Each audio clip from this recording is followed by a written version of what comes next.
আসসালামু আলাইকুম everyone, welcome to my new video. আশা করছি সবাই ভালো আছেন। আজকে একটা গোটা দিন আমি কি করেছি সেটাই শেয়ার করব। তো আমি সকালে ঘুম থেকে উঠে বাইরের পরিবেশটা দেখছিলাম, প্রচুর রোদ ছিল। তারপরে আমার গোলাপ গাছের ফুলটা হচ্ছে অনেকদিন হয়ে গেছিলো, ঝরে পড়ে যাবে, তাহলে আমি ছিঁড়ে ফেলি। তারপরে সকালে আমি ভাত খেয়েছি। ভাত দিয়ে আমার সকালে ব্রেকফাস্ট করতে খুব ভালো লাগে। খাওয়া দাওয়া শেষ করে পড়তে না বসলে হয়, তারপর একটু কোনো রকম পড়লাম। পড়তে বসেও আমি দুষ্টুমি শুরু করে দিয়েছি। তারপরে শুনলাম হচ্ছে আমার দুলাভাই আসবে, তাই এই রুমটা একটু সুন্দর করে গুছিয়ে নিচ্ছিলাম। তারপরে দেখলাম জানালাটাও খুললাম, প্রচুর রোদ ছিল, প্রচুর।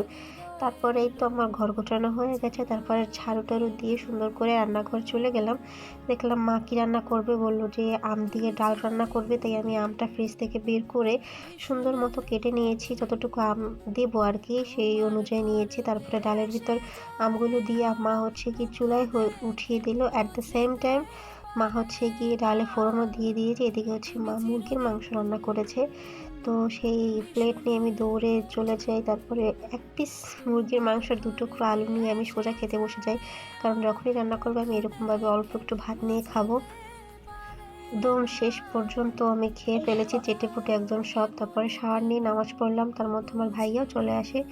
আসার সময় বাবুর জন্য অনেক খাবার নিয়ে আসে, আর আমাদের 2 বোনের জন্য হচ্ছে গিয়ে জুতো নিয়ে আসে। তারপরে নামাজ পড়ে বিকেলের জন্য একটু হালকা পাতলা স্ন্যাক্স রেডি করছিলাম নিজের জন্য। দেন ওটা খাওয়া দাওয়া করতে করতে একদম মাগরিবের আজান দিয়ে দেয়। মাগরিবের নামাজ পড়ে আমি হচ্ছে গিয়ে ভাবলাম কি খাবো, তো নুডলস রান্না করা যাক। নুডলসটা সুন্দর করে ডিম ছাড়া আমি রান্না করেছিলাম, মজাই হয়েছিল। সামান্য কাঁচামরিচ দিয়েছিলাম, যেটাতে রান্না করেছিলাম সেটাতে আমি খেয়ে ফেলেছি। এটা হচ্ছে নেক্সট ডেতে আমরা কী রান্না করেছিলাম সেটাই আপনাদেরকে শেয়ার করব। মা হচ্ছে মিষ্টি কুমড়া রান্না করেছিল, তার সাথে চিংড়ি মাছ ভুনা করেছিল, আর আমি হচ্ছে কি পোলাও রান্না করেছিলাম। মা হচ্ছে গিয়ে চিংড়ি মাছের জন্য সব কিছু উপকরণ একে একে দিয়ে হলুদ, মরিচ, লবণ, পেঁয়াজ, কাঁচামরিচ দিয়ে মশলাটা কষিয়ে মধ্যে পানি দিয়ে দিয়েছিল। লাস্টে হচ্ছে যে চিংড়ি মাছগুলো আমি দিয়েছিলাম, পানির পরিমাণটা একটু বেশি দিয়ে ফেলেছি আমি। যাই হোক, কী আর করবো, নতুন রাঁধুনি হলে যা হয় আর কি। রান্না বান্না শেষ করে আমি হচ্ছে গিয়ে এদিকে পোলার চাল নিয়েছি 1 কাপের মতো নিয়েছি।